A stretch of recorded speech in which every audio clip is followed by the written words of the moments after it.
Welcome to student dictation. अगर आप channel पर नए हैं तो चैनल को सब्सक्राइब करें और बेल आइकन जरूर दबाएं। डिक्टेशन 5 सेकंड में शुरू होगा। Ready start. उपाध्यक्ष महोदय, मैं इस बिल का स्वागत करता हूँ। मुझे दुख है कि कई माननीय सदस्यों ने, जिन्होंने पता नहीं किस कारण से कहा तो यह कि वे इस बिल का स्वागत करते हैं, लेकिन वास्तव में इसका विरोध करने का उन्होंने प्रयत्न किया है। आखिर इस बिल में कौन सी ऐसी चीज़ है जो कि हिंदी को कोई एक विशेष स्थान दिलाती है?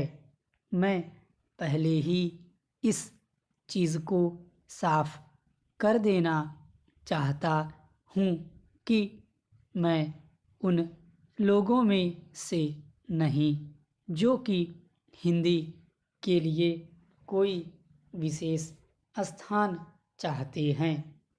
मुझे तो ऐसा लगता है कि जो सदस्य महोदय ऐसा कहते हैं कि इस बिल के द्वारा हिंदी को कोई विशेष स्थान दिया जा रहा है, उन्हें वास्तव में हिंदी का इतिहास मालूम नहीं है।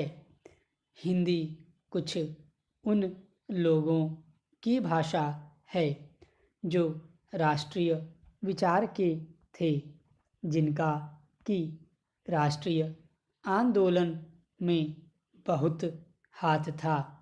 उन्होंने इसका प्रचार किया।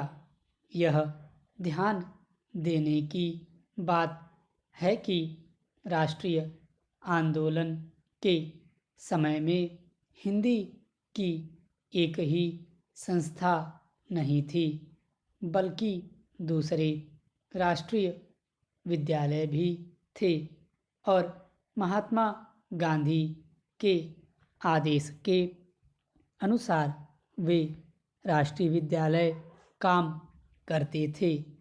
उनके द्वारा भी कुछ डिग्रियां और उपाधियां आदि बांटी जाती थीं।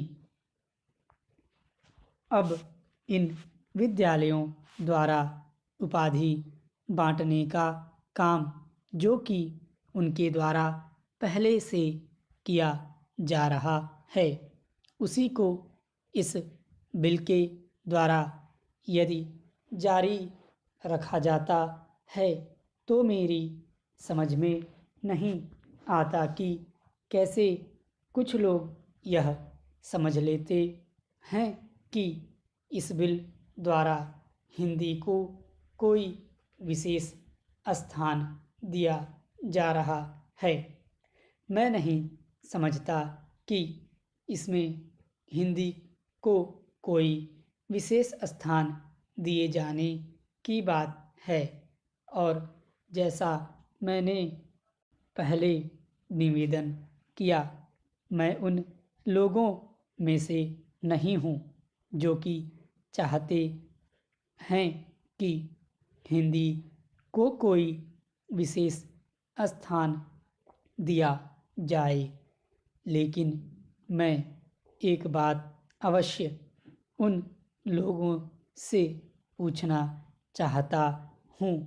जब भी उन्हें अवसर मिलता है, किसी न किसी तरीके से एक ऐसे राष्ट्रीय निश्चय का, जो कि आज नहीं बल्कि आज से कई वर्ष पहले लिया गया था, उसका विरोध करने के लिए तैयार रहते हैं। संविधान में राजभाषा के संबंध में स्पष्ट व्यवस्था दी हुई है, तो भी मेरे यह मित्र उसका विरोध करने का प्रयत्न करते हैं। क्या उनके सामने देश की एकता के लिए कोई दूसरा रास्ता है। स्टॉप।